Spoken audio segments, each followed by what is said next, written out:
Recording. Good morning. Good Welcome. morning. Good morning. Hi.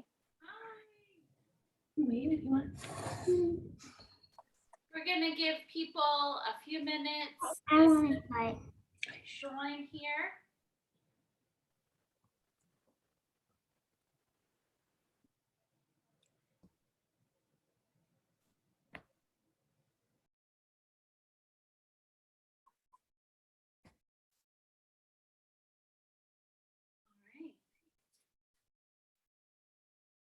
All right.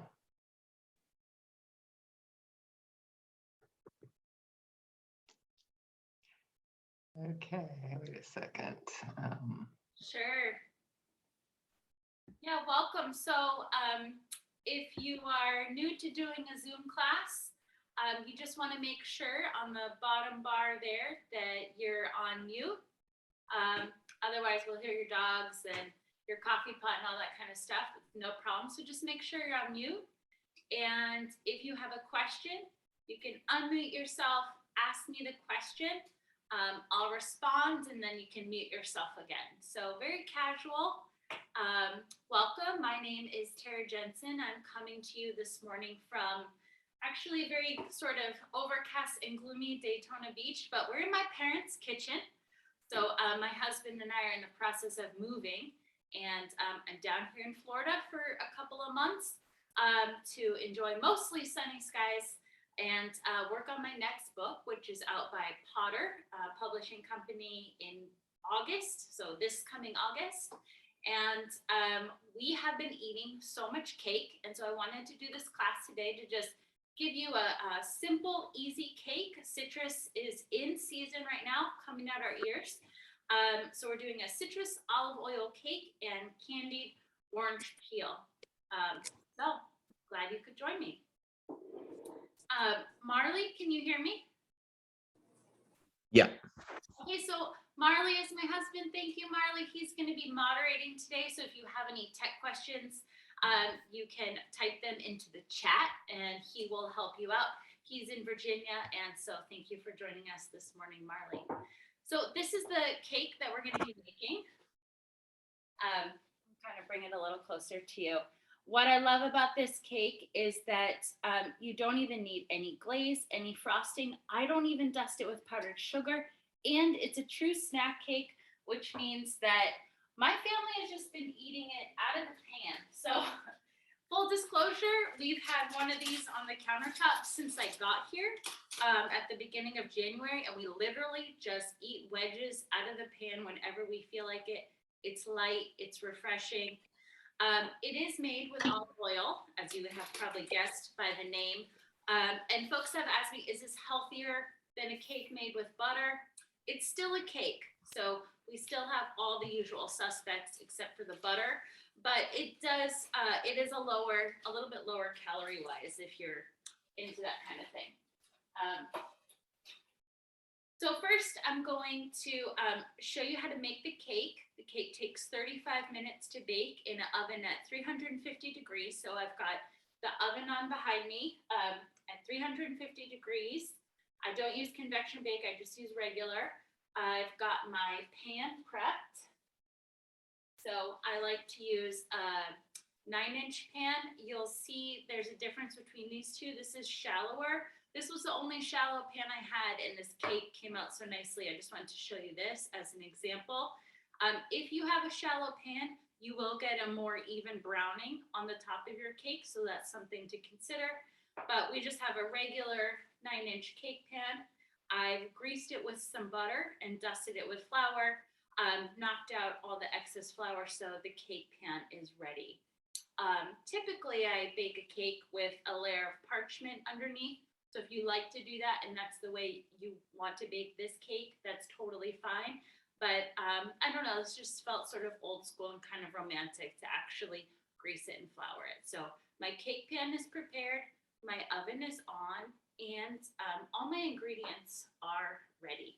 Oh yes, I have this to show you too. I'm so excited to talk about this cake. So we are also making candied orange peel. So I'll just come over and show you.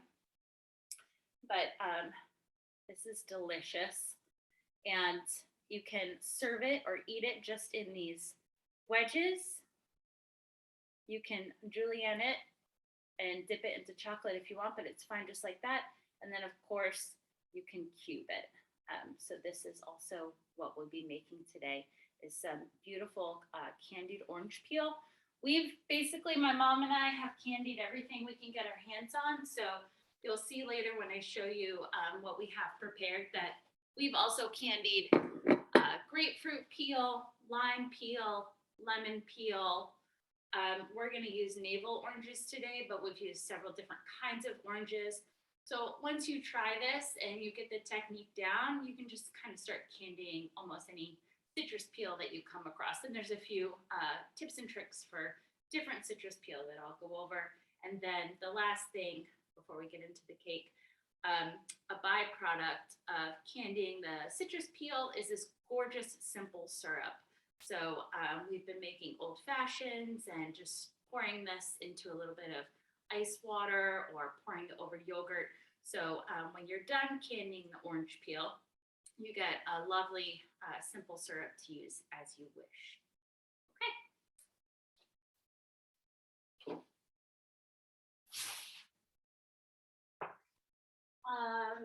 Couple tools that you might find useful. You may have noticed if you looked at the recipe before class, if you didn't, that's fine. But I do recommend that you use a digital scale for everything. I come from a background in bread baking, and so everything is weighed, and that's what I'm used to. And I bring that into my cake and pastry. And so this is my favorite scale. No one's paying me to say this, but the brand is called My Way. And this is a scale I use for all my own baking and in my in-person workshops. I like it because the scale part is lifted up away and it's not flat, so it's really easy to read the display. So everything is in grams. Grams are very small, I know, but it just helps make a consistent experience, especially for the home baker. You know, I've realized over the years when I scoop a cup of flour, I'm very heavy-handed. So sometimes my cakes end up dry, even though I'm scooping what I think is a cup. So my mom is definitely a cup user. So we've had that tension in the kitchen over the past couple of weeks, but I may be converting her to the scale because one of the nice things with the scale, you can put your bowl on it and just keep adding things to it. And then you tear it and add the next ingredient. So it's a little less dishes, which is helping my mom warm up to the digital age here. So kitchen scale you'll need for both of the cake and candied citrus. And then nothing too extravagant, but if you'd like to keep your simple syrup in something pretty, some people use weck jars. Obviously, you see we just had a Smucker's jam jar there. So a jar for your simple syrup. And if you know you're not going to use it all, this makes a wonderful gift. You want a little funnel for it. A microplane, we're going to zest an orange into the cake batter. So this is what I prefer. You'll need a flexible rubber spatula for stirring up that cake batter. And you want some kind of pastry brush. So at the ends of the bake, we're going to brush the cake with the simple syrup and let that soak to even give it a little bit more brightness when it's done. So you'll want a pastry brush. And then we actually tried, I feel like my mom and I could have a tangent show that's like kitchen appliances gone wrong. We tried 3 different kinds of, professional food grade juicers to juice our oranges and grapefruits and lemons. And this is what has worked the best. So it's just a little chef made handheld. You get in there, we got all the juice. So if you're looking around your kitchen, you have a couple of different options. I encourage you to just this handheld gadget was the best. And I think that's it for just quick little tools that might help you here. When I was doing some research and development for this cake, I did see a lot of folks just say you can whisk it all together, 2 bowls. And I love the sound of that. It makes it very easy. You don't have to clean your mixer. You don't have to turn anything on.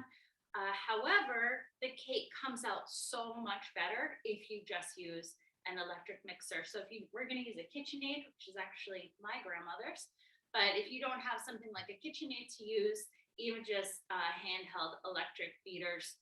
So it is my strong opinion that you should use some sort of mechanization to cream the egg and the sugar for this cake, and then we'll drizzle the olive oil in. It just makes a very fine, even texture in the cake crumb. I found personally whenever I use a whisk, which if you are going to use a whisk, you want to use a balloon style whisk with a big round bottom. Whenever I would whisk it, I really got kind of air tunnels and a little tougher crumb. So a mixer will do you right. Okay, so let's get mixing.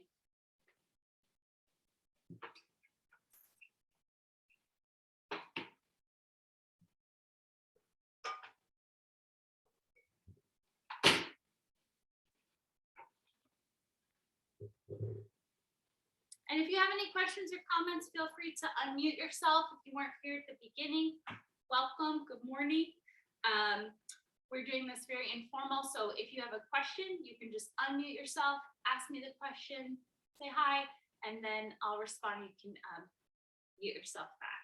So I have the paddle attachment. That's what I prefer to use. And I always weigh everything out the night before. To be honest, I do it even when I'm just baking by myself. Something I learned working in professional bakeries for about a decade, and I call it the way out, but it's kind of like a baker's mise en place. And I'm super fond of these really cheap deli containers. So this is what I like to use. And even for something that's so simple as this cake, it takes the guesswork out, and then you just get to enjoy your coffee or your tea while you're going. So got everything weighed out.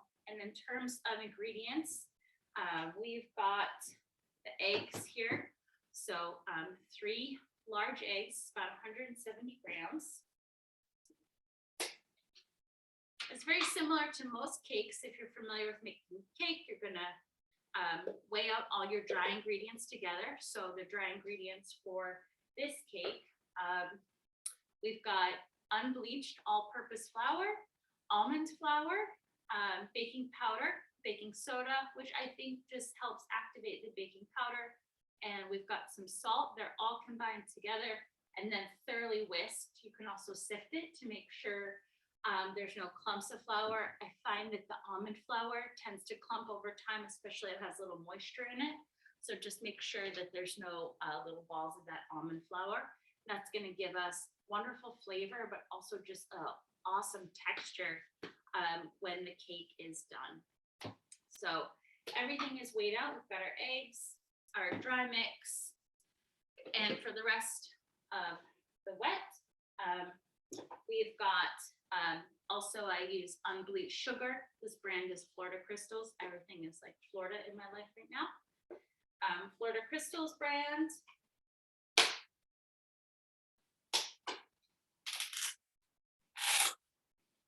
And then ahead of time, I have juiced an orange. So there's orange juice in here, zested an orange. So that is also in here. And then we've got a little bit of vanilla and a little bit of almond and a little bit of the simple syrup. If you don't go through the process of making candied peel prior to making this cake, which I generally do, we've generally made a big batch of the candied peel and use that excess in the cake on top and then in the cake. That's not necessary. So it's just about 20 grams of the simple syrup that's left over from the candying process. You can just add a little bit more fresh squeezed orange juice. And there's so few ingredients in this cake, I mean, like most cakes, that I would really encourage you to get nice. We've got organic navel oranges that we're using and freshly juice them. Although I will say, I guess I can't say I'm a new mom anymore because our daughter is almost 2, which we're very excited about. But I've learned a lot about, saving time. And if all you have is orange juice at your house, that's fine. You can also use grapefruit, so that's wonderful. You can swap out, excuse me, the orange juice for grapefruit juice. Gives it a little different flavor. I prefer the orange.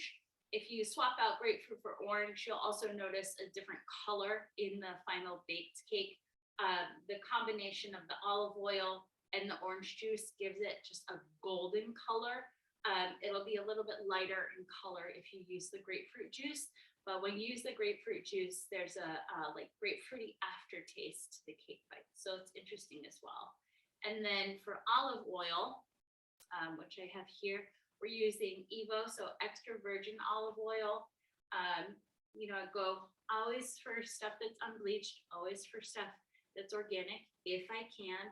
And so this is what I'm using here. You don't want anything that's as heavy or robust. You want something that you would put on a salad, and I always like to taste it. And it's delicious. It should be light and fruity and sort of lift you up a little bit. So if it's too heavy, it'll just give a little bit of a greasy feel to the cake. So I can come over here if you want to see the brands here. Okay, perfect. So I'm just going to stir the eggs a little bit to combine. And then in goes the sugar.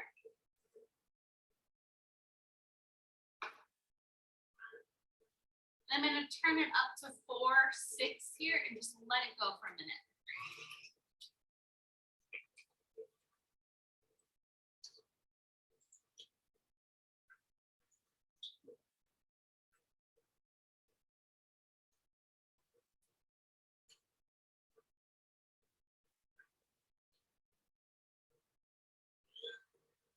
All right, now we're on 6. Sometimes you have to just hold it down.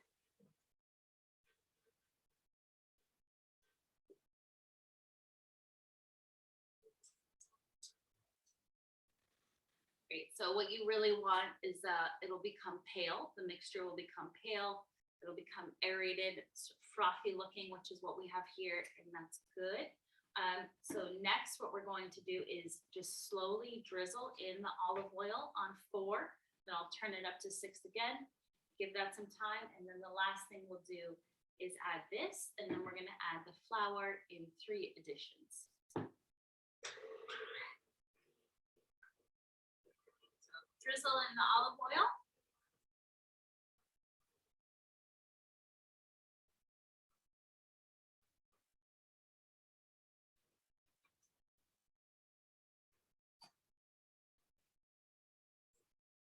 I'm going to turn it up. Smells really good in here.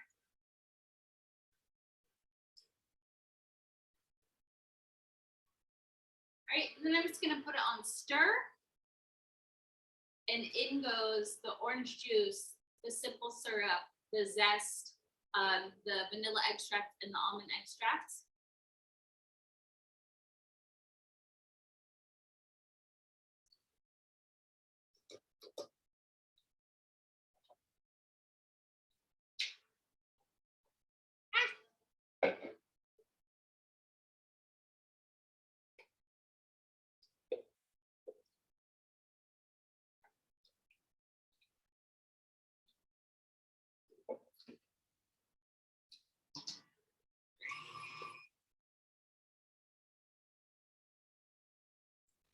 All right, and then I like to stop and just scrape it all down, good practice.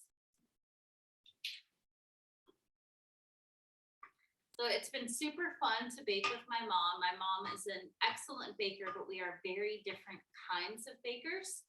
So literally within like a couple of hours, we took a big like 12-hour car ride, both my parents, myself, and our toddler, to go from Virginia, where my family lives, to here where my parents live. And we started off on this journey of making candied peel. And it's been really wonderful to learn with my mom and to work with a different kind of baker. And she's great at cakes. So it's nice to bake with family. Scrape it down, combine it.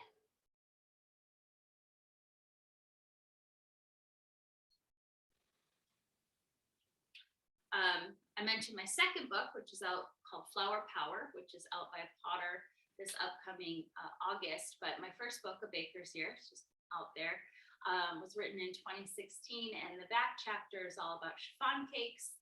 And I remember at the time I hadn't made a lot of cakes, and I kept calling my mom crying, oh, this cake isn't working out. And she was like, honey, have you just made like a basic, vanilla or chocolate cake? And I hadn't. I was living in Asheville, North Carolina at the time.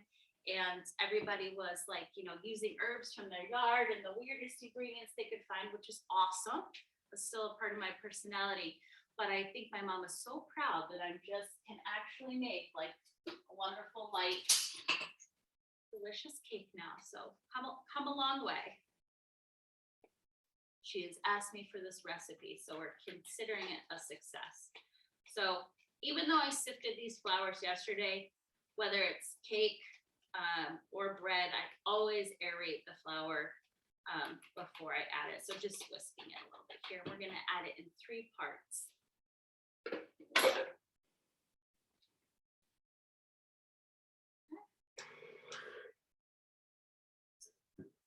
So what I can see here in the bowl, it's just hard to tilt it to show you.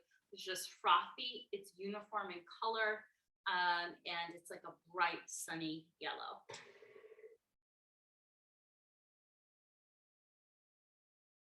So we're just gonna let that incorporate.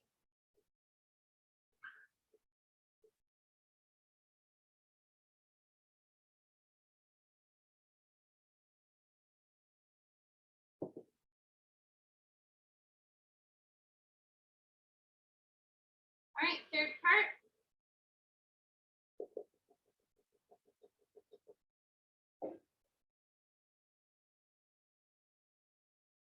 I'm just going to turn up to 4 for just a second here. Okay. Scrape it down and take a look. You always want to scrape the sides of the bowl and then, of course, underneath all of this batter.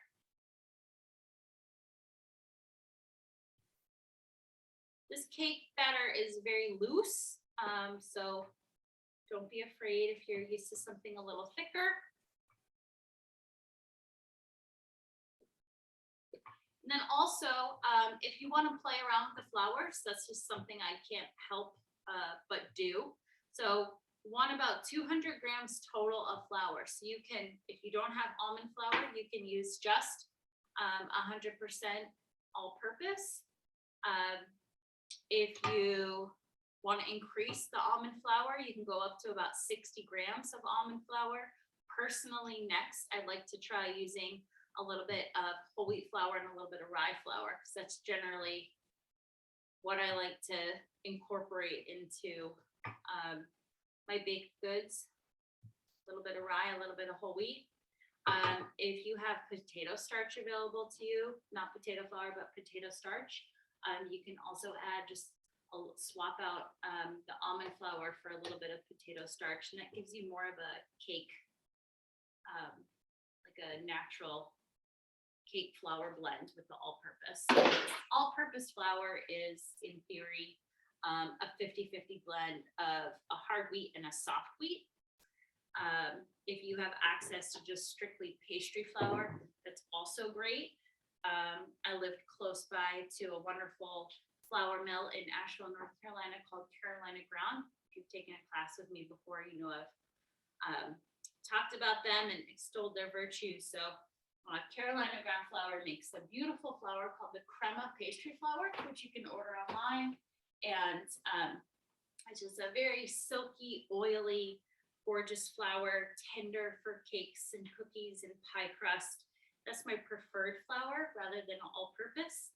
And stone ground flour still has some of the germ from the wheat berry preserved in the flour, so it's also very nutritious. Perfect, so I'm gonna put this away. I'll show you what the batter looks like, and we'll pop it into the oven.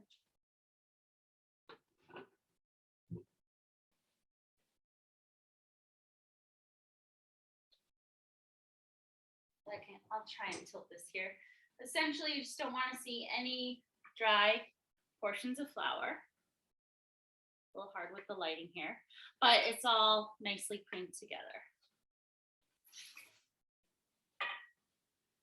So, pour it in.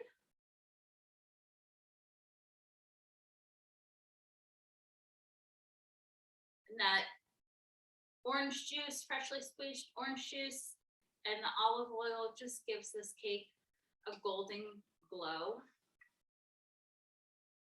Which, you know, I went deep into Christmas cookies, and there's the panettone and stollen and all these really extravagant specials or Christmas solstice holiday breads. I like to just run the spatula over the top, just get rid of any little air bubbles there. And this is just so simple, so light, everyday snack cake. You want a piece of cake during January, whether you're in Florida or Virginia or Maine or wherever. Cake in January is just nice. You know, we're not quite ready to let go of all those treats, but maybe we don't want to be eating stollen every day. So this is the answer right here.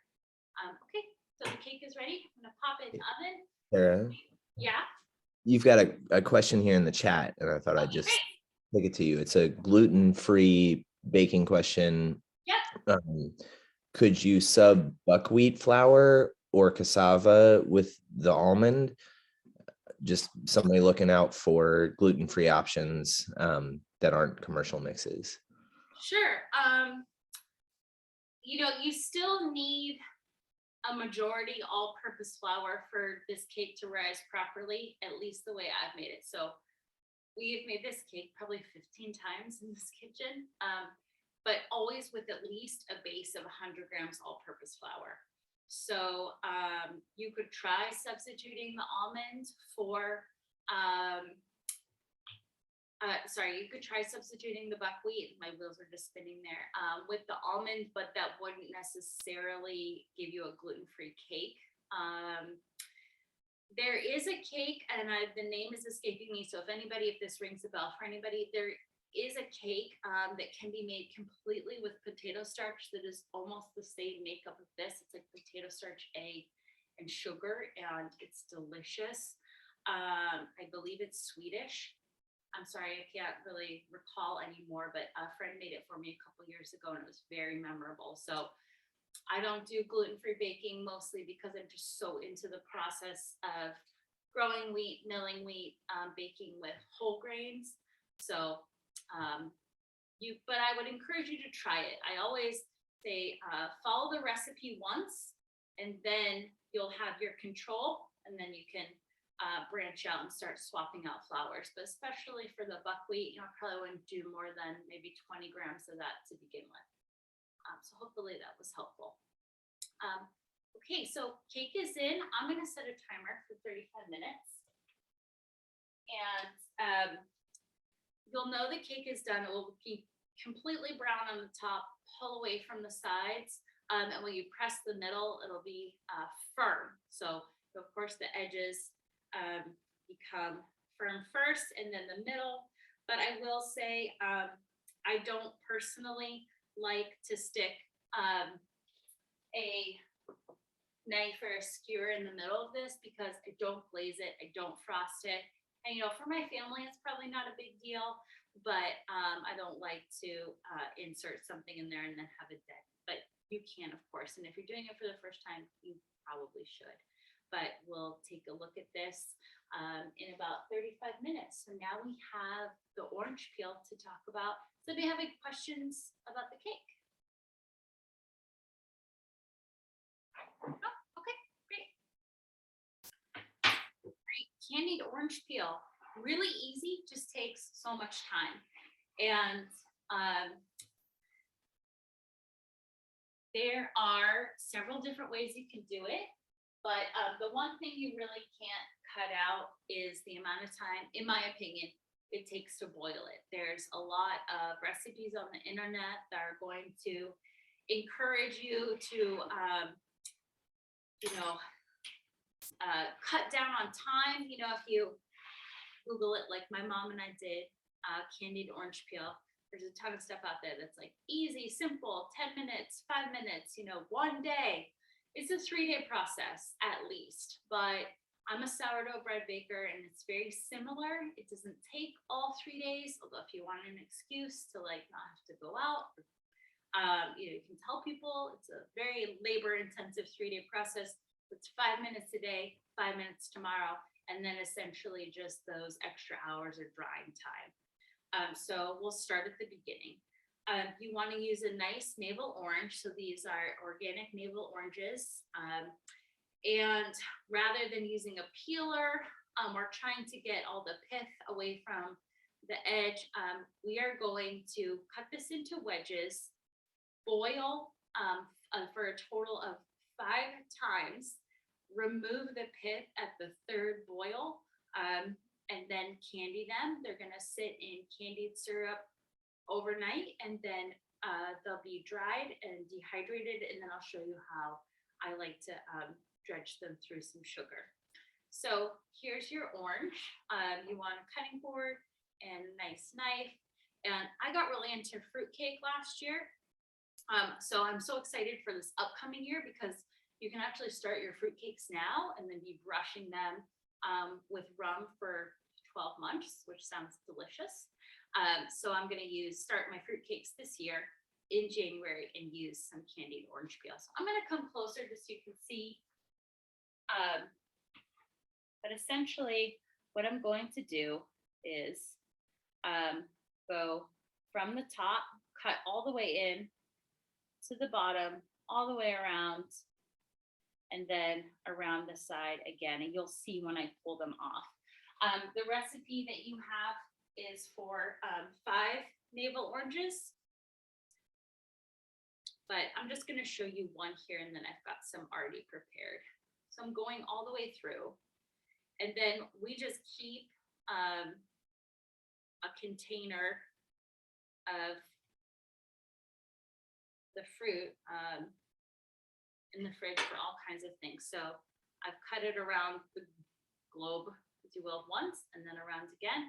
And then I'm just going to use my thumb, get right in at the bottom, and then start to peel it away. If you get a little bit of the fruit, that's fine. But it should come off in a nice wedge like this. We've been reading a lot of books about fishes right now. So it's hard for me to not think in toddler speak right now, but I always think they look like a little fish shape.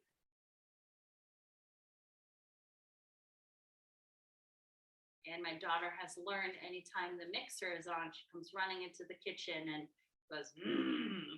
So she always gets a little taste. Okay. So I get 4 from that, of course. And these aren't going to shrink much. So if you'd like a smaller piece of candied orange, you can cut them, do more cuts to get a thinner piece. And then just where the end was there, and sort of cut it off. I haven't tried this yet, but I would be very interested.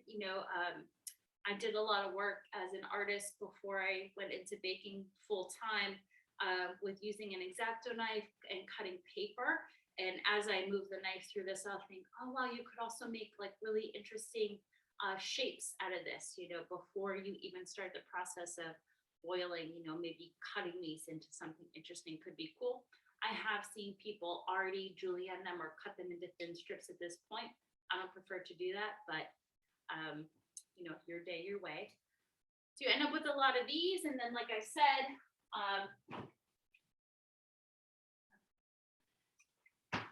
my parents are really learning a lot about like what it takes to make a short video, but we just have a ton of these in our fridge, and then super easy to eat. We've been juicing them. We're going to use the juice for the cake and all that. So this is what you'll end up with. So you're going to take these peels, put them in a stock pot. So this is what we have been using here over the past couple weeks. And Put them into cold water, bring it up to a boil, set a timer for 2 minutes, let them boil for 2 minutes, strain them.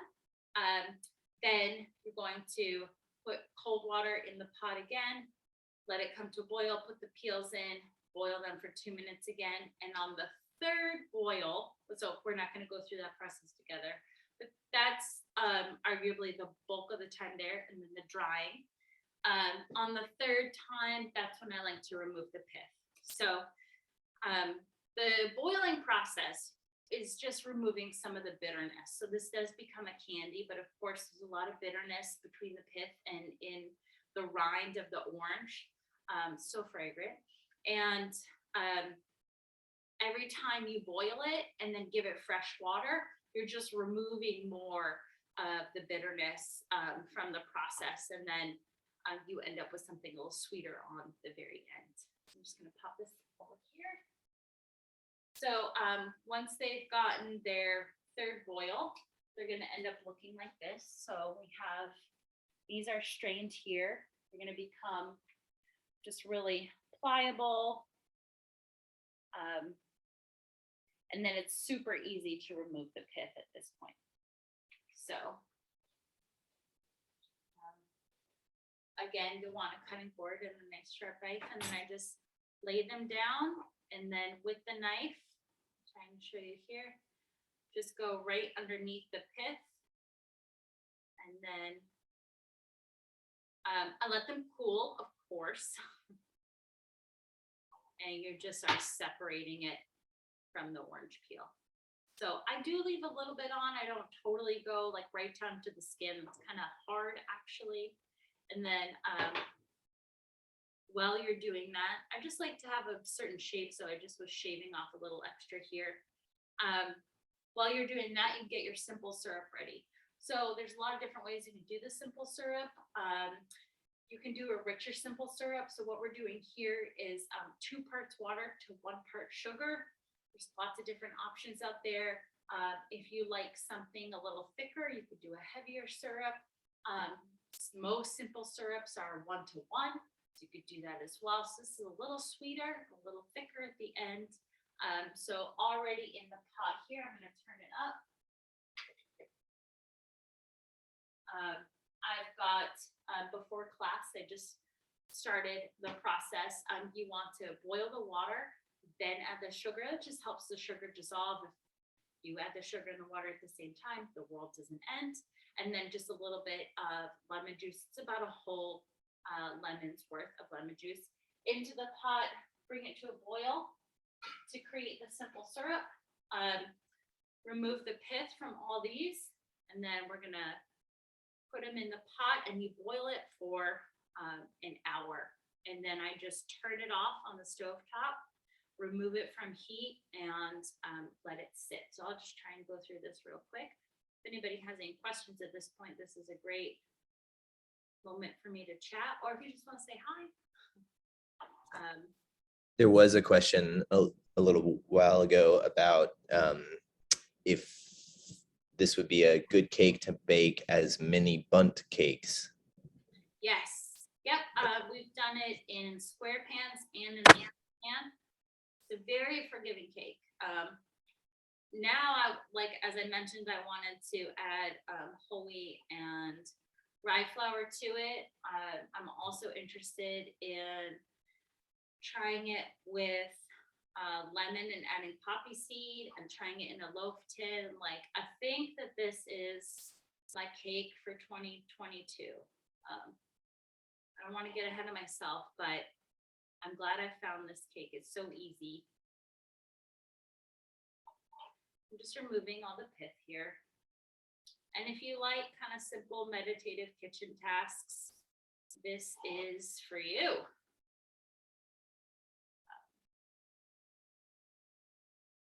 But of course, I got down here with my mom. We were all tired, and I was like, well, what's in season, right? That's what I'm used to. Go to the farmer's market, and of course it was citrus. So I was like, how hard can it be? Let's just Google it, Mom. And we're so frustrated by all the recipes that said, it takes 4 days or whatever. And I was like, wait, my bread takes at least 4 days. We can do this. And it really is worth it. And then you've got candied peel for, I don't want to say infinity, but it can be stored in the freezer for at least a year, which is maybe infinity in terms of freezer life. And we've just been opening up the freezer and eating little pieces of the candied peel. It's perfect with some coffee or tea in the afternoon. And it's just a delight. Tara, we've got a couple other questions. Great. When you boil the peels, do you add them to cold water and then boil for 2 minutes as it is in the recipe, or wait for the water to boil and then add the peels for 2 minutes? Yes. Add them to the cold water, bring it up to a boil, and then time that boil for 2 minutes. Great. Do different citrus have different boiling times to remove the bitters? That is a wonderful question. I have, just for the sake of ease, combined, like, I have a couple different kinds of peel right here. We had a blood orange, which was like, let's just do it. I'm just kidding, everything in my parents' kitchen. I haven't given them different boiling times, so I encourage you to check that out independently. But I will say that removing the pith is pretty different for, it's just thicker in a grapefruit or a blood orange than it is for the navel oranges. Navel oranges are a preferred here, but the candied orange peel is still really beautiful. Excuse me, the candied grapefruit peel. So because I'm combining, it's like, we had one grapefruit, it wasn't just all grapefruit. I didn't do a different boil time for that, but there's a lot more pith to the grapefruit. Okay. Also, Anybody have another question? Just take a pause a second if anybody wanted to.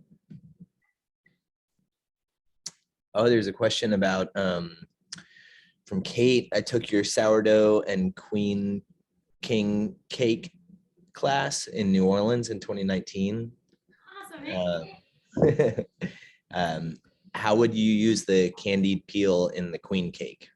Oh my gosh, Kate, it like really worked me over here because I'm baking everything and I was like, we have to make a galette de rat. And so we've been trying to find like a puff pastry recipe, all that. So what I would do is, this is also sort of what spurred the whole candied peel, is rather than putting like a fève or a bean or a ceramic little, toy into the cake, I've heard that people use just a piece of the candied peel. So when you cut into it, if you get the candied peel, then you get the crown. So that was like honestly the original intention. Now it is just spawned into candied peel everywhere.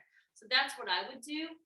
And then I'm trying to think about the frangipane way you can use it there, which is not coming to me at the moment. But if anybody has an idea, you can pop it into the chat there. Thank you. That's such a good idea.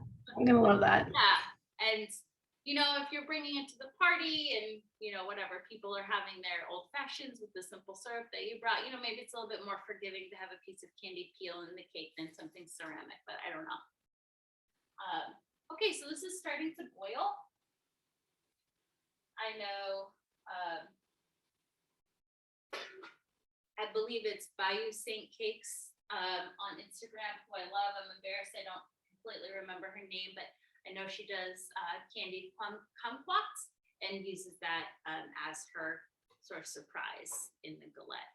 So all the pith, or the majority of the pith, has been removed. So again, I just leave a little bit on. Simple syrup is boiling. I'm gonna put them in.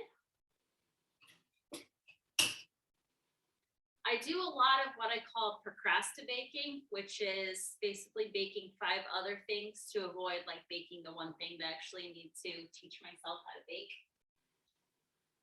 So maybe I have some friends in that out there, but yeah, we're almost getting to the end of queen cake, which king cake season here, so should get on it.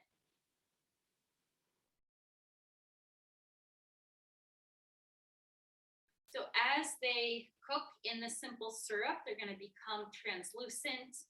And, you know, there really is just no way to stay in a bad mood when you're going through this process at home because your house just smells divine. Okay, so the bitterness has been removed, the pith has been removed into the simple syrup. Again, this is a 2-to-1 ratio.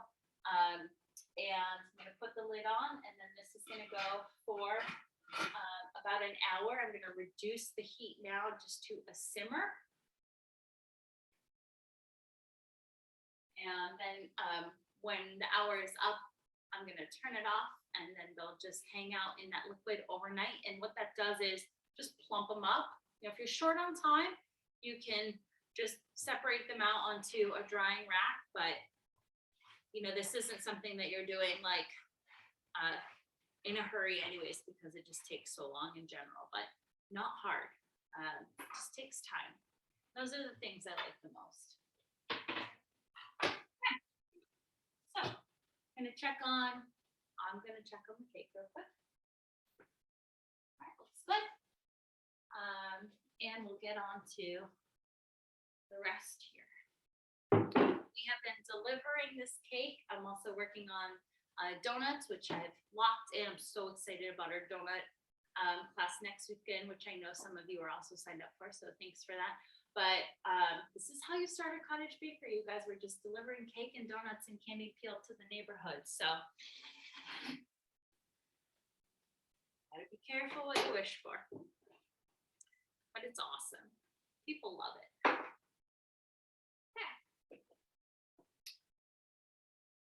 And just a brief tangent here, but I mentioned earlier when I was cutting the orange peel, I have a background in studio arts, and you know, I was having some trouble with the cake early on, you know, trying to make the recipe my own, and my mom just didn't register for her. She was like, "Honey, all these cakes have been very good. I don't understand." And you know, for me, so much of baking is just going through the process. It's how I work things out for myself, mentally, emotionally, spiritually. And I said, I just need to keep baking it, Mom. And the next day I woke up, made the cake, and nailed it. And we all like danced and celebrated and stuff like that. So it's just process-based baking for me is really where it's at. So we've had this, these are orange peels. I'll see if I can actually just tilt the camera if you don't mind some oddness here. Might as well. Just bring this over to show you. So this was sitting in the syrup overnight, and it just helps plump up those peels. And it looks delicious, beautiful. And then you're gonna dry them. So you can use tongs. I'm just gonna use my fingertips. And you wanna put them on a wire rack.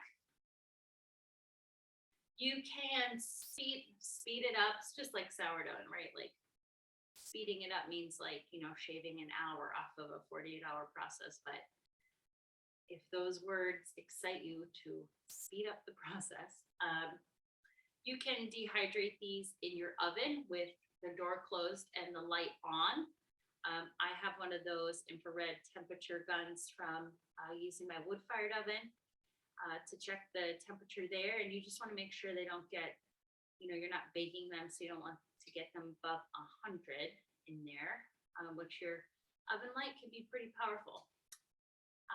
If you put them in the oven like that, you may want to leave yourself a little sticky note on the door. We did have an experience here in this very kitchen where we baked a whole batch of these. My mom went to roast chicken for dinner, and they're like, "What's that smell?" So live and learn. But when they're done, this process of cooking in the simple syrup for an hour, they become translucent, and it's just gorgeous. It's like stained glass, especially if you remove a lot of the pith. So if you like that look. kind of try and show you here, but I know it's really hard to see with the camera, but you'll see right through them. You can also use, we tried my mom's air fryer. You can set that, I believe it has a low setting, or if you have a food dehydrator or anything that would have like a living food setting, you can do that as well. So here you've got your gorgeous tray, and then they're not going to change much, at least for here. For us with the humidity, it doesn't change much within 24 hours. And it usually takes about 3 days. So we just put them in the dining room with the fan on, and then they'll curl up and become like a leathery texture. So I will put these in the oven with the light on, leave a sticky note for my mom. But we've got plenty here, and then you can cut these down. I'll show you in a minute any way that you want. These are also the kind of things that make, you know, wonderful holiday gifts. We've got beginning of spring coming up, and maybe that's wishful thinking. I know it's only January. I think it was like 17 where Marley was the other day, but beginning of February, we have Imbolc and some other holidays that, you know, stuff underground starts rustling. So fancy jar or jelly jar, ball jar, doesn't matter. Funnel's helpful. And then you can just pour your simple syrup in.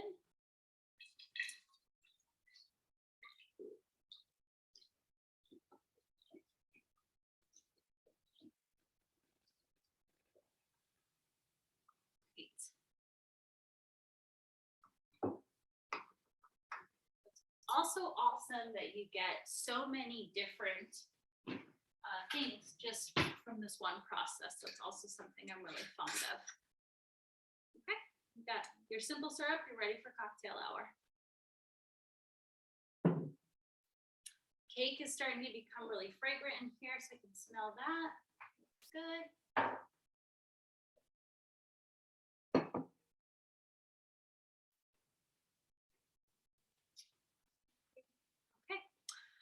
So when they are done, they're going to become really leathery and hard.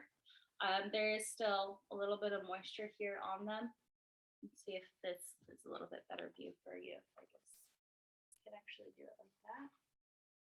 Okay, and then you want to have your dried peel, so they are still a little bit of shiny, and there's that simple. They've been coated in that simple syrup. And then you have your little bowl of sugar. Again, this is unbleached. And then to coat them, you're just going to roll them in the sugar, both sides. And then you've got really awesome, beautiful candied citrus peel. So we like to store them. We, my mom and I, it's our thing now. I have preferred, out of all of them, I have preferred the lemon peel the most over the orange or the grapefruit. And we made a little key lime pie filling for our donuts the other day, and just a little bit of the candied lemon was really awesome. So that's that. And then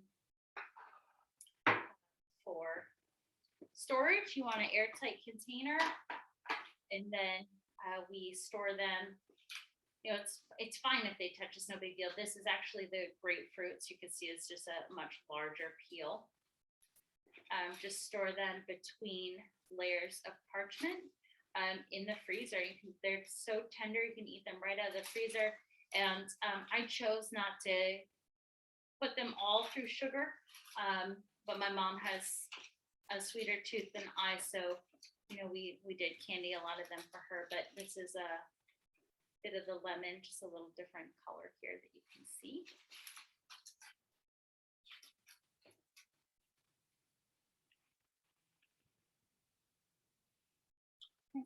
I hope that didn't make anyone too dizzy. Then you're just gonna take your candied peel if you don't eat any of it right away. there's nothing like it. I wish I could just reach to the screen and give you some. I love things like this that are so simple and you're thinking, like, how great can it be? It's very good. As my daughter would say. So this can stay in your freezer for a whole year. And the process is addictive. So like I said, we started off with just navel oranges, which is what I recommend. And then you kind of take it from there once you get comfortable with it. I'm gonna pop these in the freezer.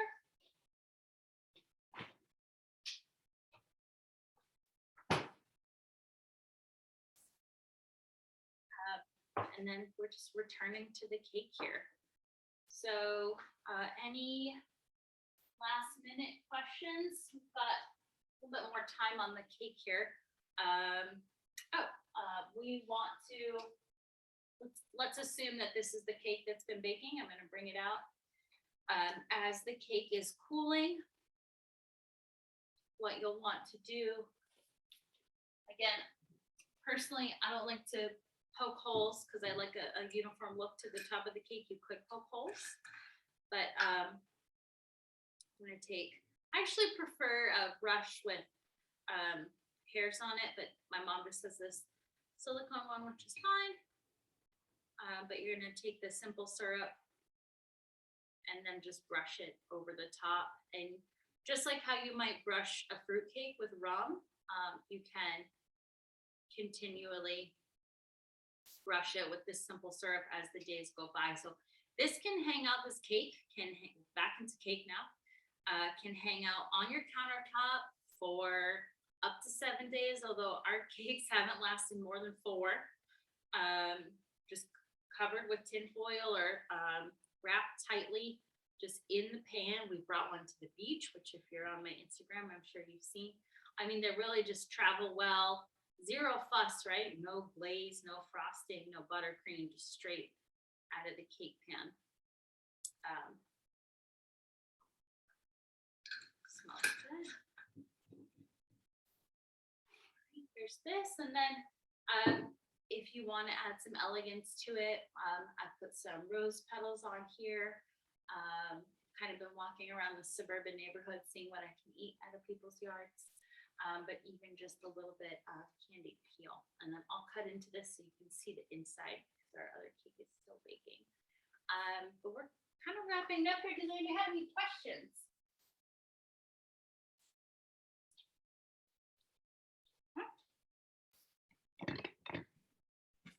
Yeah, there's a question. If you want to cut them julienne, at what point do you cut them? And what if the peels don't become transparent? Mine are boiled in syrup this afternoon, but are still bright orange and none are see-through. Okay. I think they'll still taste good. Next time what I would try doing is getting your knife and just running it closer to the rind to just all that is that happens with some of the grapefruit peel because it's sorry, I can look at you, because it's so much thicker. It's just more membrane there. So there's just a little bit more pick there. It's okay, but the next time you do it, just try and get a little bit closer to the rind when you run your knife through. And then I julienne them at this point. So I just, to go from here to here, just take my peel. I go all the way through the whole process, like coating them in sugar and everything. Sorry, I've moved all my mom's stuff around to set this up. And then I'll just julienne here, right at the very end. I like to store them whole, so unless I'm going to use them, I just keep them whole and then do this right at the end. And then cubes, I don't do sprinkles, so this is what my daughter's gonna get for sprinkles in her life, but I think she's winning here. So I just cube it into little portions. But again, I mean, you could use scissors and cut these into something interesting, fun shape. And if you don't brush, this is a tangent here, I hope I answered your question. If you don't brush the top of your cake with the simple syrup, so it's like sticky right now, I wouldn't dust it with powdered sugar. But this cake that's about to come out, I haven't brushed with the simple syrup. You could dust that with powdered sugar if you like powdered sugar. Again, you could make a little stencil for it and dust it with powdered sugar. Just something really simple. But I like to eat it just out of the pan, so I just don't want that powdered sugar on my hand. That's just me. I think there's a related question here. Okay. Is the simple syrup brushed on after the cake has cooled or right out of the oven? I do it right out of the oven. I do it several times. Full disclosure. So if you're reading the recipe and it says once it's cooled, I do it about 3 times. And then even when I just like now, I'll probably eat a piece of that leftover cake to get rid of the evidence. I might even just brush it on afterwards. Like as I'm eating it is what I'm trying to say. Cool. And another one from Sarah, when you add the flour to the wet ingredients for the cake, is there a certain weight you are not going over for each addition? I noticed you split the dry into 3 additions. I feel like I read confusingly. Maybe Sarah could. Yep, I think I get what you're saying, Sarah. Like we've been talking about grams and weighing everything into grams. So I don't know. It's really embarrassing, but whatever, the 200 divided by 3, but I would not worry about that. You don't need to weigh out like each addition of the flour on a scale to get it into your mixing bowl. So just eyeball it into 3 parts. If you eyeball it into 2 parts, it's probably going to be okay. Most things are okay. That's the struggle of a teacher. I want to tell you the exact way to do it, but I also want you to feel comfortable in your kitchen. And most of these things, there's a little bit of wiggle room. So you don't need to weigh your flour out into 3 separate additions. It's just you don't want to overwhelm the batter with a bunch of dry flour and get a pocket of dry flour while you're mixing it is the point. So I'll cut into this one so we can see and put it on this plate here. A little bit of whipped cream is great with this if you do want to serve it. Is there a question? Nope. Okay.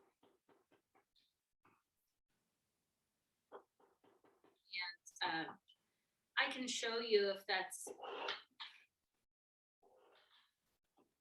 doesn't give anybody motion sickness. I can show you how translucent mine become.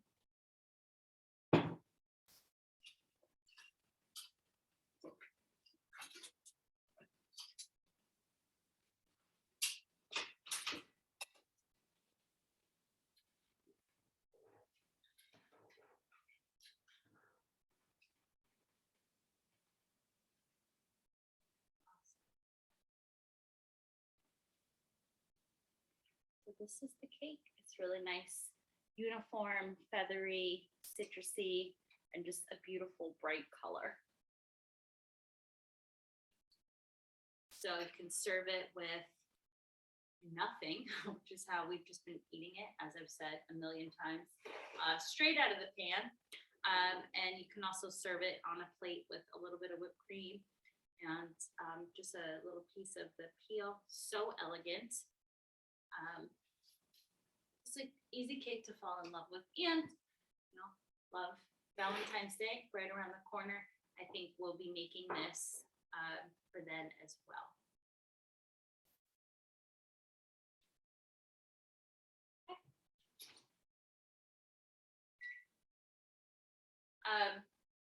Cake is almost done. I'll show you the translucent orange peel, and then if there aren't any more questions, we will wrap up so you can make your own cake or start on the process of your orange peel, canning your orange peel at this point.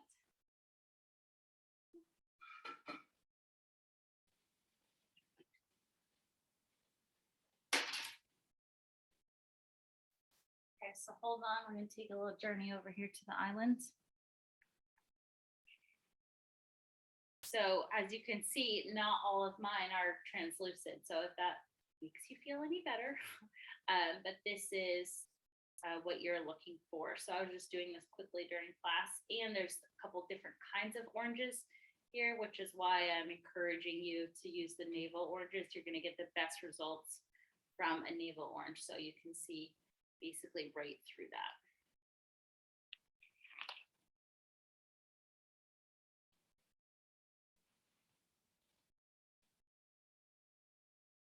Okay, does anybody have any questions, comments, concerns?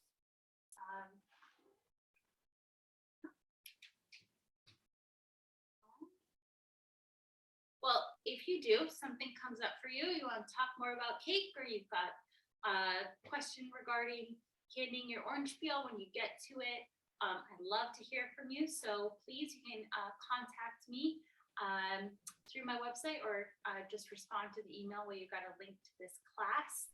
And I love to see pictures too. So if you make the cake, you make the candied orange peel, let me know, send me a picture. I'd love to repost them over on Instagram. I know a lot of you maybe found me through Instagram, and if you're not familiar with that, my handle over there is Baker Hands, so you can follow me there.